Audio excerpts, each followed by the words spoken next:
Neolithic age,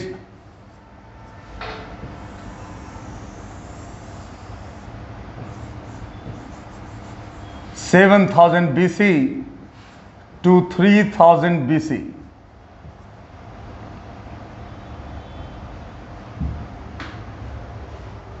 Neolithic शब्द का पहला प्रयोग सर जॉन लुबाक ने किया, और आपको पता है कि इसका पहला प्रमाण जो है वो हमें लिंग सुंगुर नामक स्थान से मिला है। पाषाण युग का पहला प्रमाण भी यहीं से मिला है। और नवपाषाण काल, मैंने बताया था कि सबसे पहले नवपाषाण काल का प्रमाण मिला जो लिंग सुंगुर, जो कर्नाटक में रायचूर डिस्ट्रिक्ट में है, वहां से हमें प्राप्त हुआ है।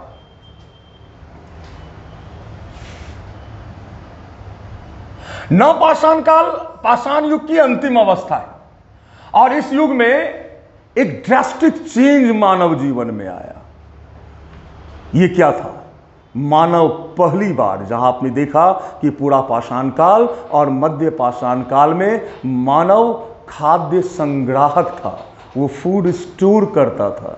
नव पाषाण काल में मानव खाद्य उत्पादक बना, मतलब फूड प्रोड्यूसर बना, अर्थात कृषि के संबंध में सबसे पहली बार जानकारी मानव को नव पाषाण काल में हुई। अगर प्रश्न ये पूछा जाए कृषि का आगमन कब हुआ, तो आप लोग जवाब देंगे नव पाषाण काल। तो सबसे जो महत्वपूर्ण लक्षण है नव पाषाण काल का कि मानव पहली बार कृषि से परिचित हुआ, और मानव के द्वारा उपजाया गया पहला जो फसल था वो जौ था। कृषि का प्राचीनतम प्रमाण हमें बलूचिस्तान के मेहरगढ़ से प्राप्त हुआ है।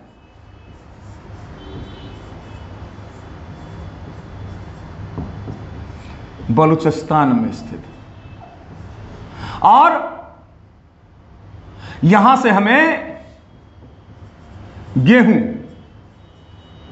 और जौ के प्रमाण मिले हैं।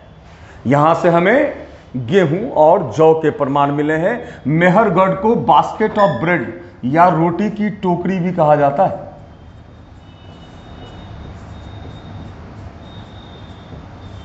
और आप लोग ये भी जानकारी ले लें कि भैंस का पूरे विश्व में सबसे अधिक भैंस भारत में, और भैंस का प्राचीनतम प्रमाण भी हमें मेहरगढ़ से प्राप्त हुआ है।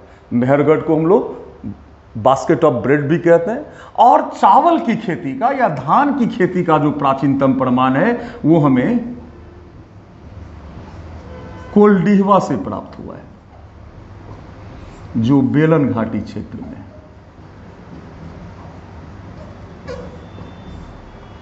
तो आप लोगों ने जाना कि मानव पहली बार कृषि से अवगत हुआ नव पाषाण काल में, और जब मानव कृषि करने लगेगा तो ऑब्वियस है कि उनके जीवन में स्थायित्व तो आएगा।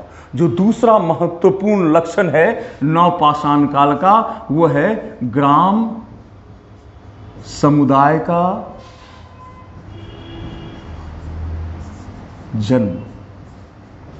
पहली बार एक रूरल सिविलाइजेशन, एक ग्राम समुदाय का प्रारूप हम देखते हैं नव पाषाण काल में। तीसरा जो महत्वपूर्ण लक्षण है नव पाषाण काल का वो है पशुपालन का प्रचलन।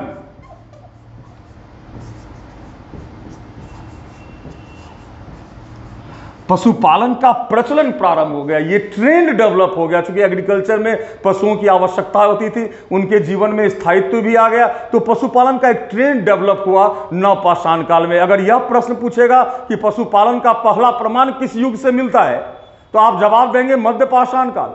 अगर आपसे यह प्रश्न पूछा जाता है कि पशुपालन का ट्रेंड या प्रचलन कब प्रारंभ हुआ, तो आप जवाब देंगे नव पाषाण काल। जो चौथा महत्वपूर्ण लक्षण है वो है मृदभांड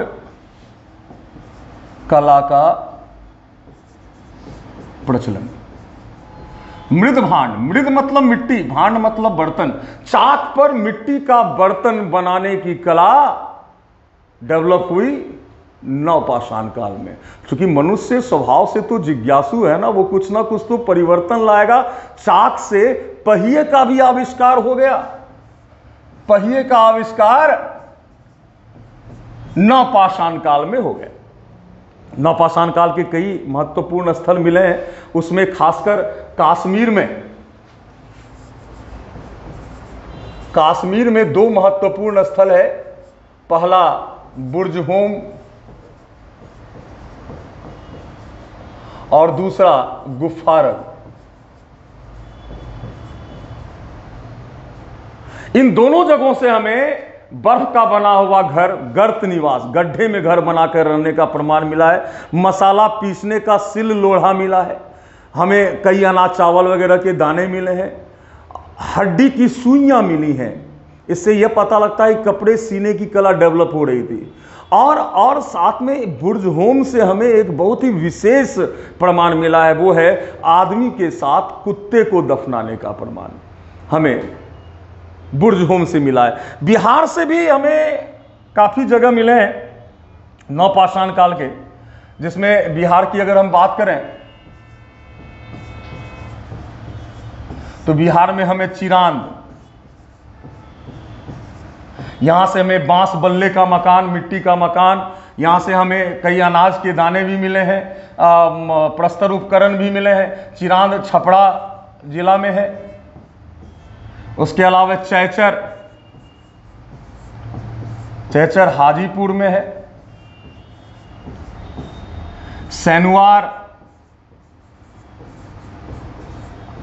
सोनपुर, ताराडीह, बोधगया, इसके अलावा मनेर से भी हमें नवपाषाण काल के प्रमाण मिलते हैं। इस तरह से आपने देखा कि नवपाषाण काल में मानव जीवन में एक ड्रास्टिक चेंज आता है। अब उसके जीवन में स्थायित्व आता है। अब वो ऐसे जगह की तलाश करेगा जहां की भूमि उर्वरक हो, जहां वो खेती कर सके, जहां सिंचाई की सुविधा हो, जहां रहने के लिए वास की भूमि हो, मतलब मैदानी इलाका हो, जलाने के लिए ईंधन की सुविधा हो, मतलब आसपास जंगल भी हो। और ऐसा इलाका तो नदियों का किनारा होता है। इसलिए संपूर्ण विश्व में जितनी भी सभ्यताओं का विकास हुआ, प्राचीनतम सभ्यताओं का, वो नदियों के तीर पर हुआ। तो हम लोग आज अपने क्लास को यहीं ख़त्म करेंगे। और अगर आप लोग ऑफलाइन क्लास ज्वाइन करना चाहते हो तो मार्ग क्लासेस, जो boring road Patna, boring road चौराहे पर है पटना में, आप वहां आकर ऑफलाइन क्लास के लिए भी संपर्क कर सकते हैं और ऑनलाइन क्लास के लिए भी आप संपर्क कर सकते हैं। धन्यवाद।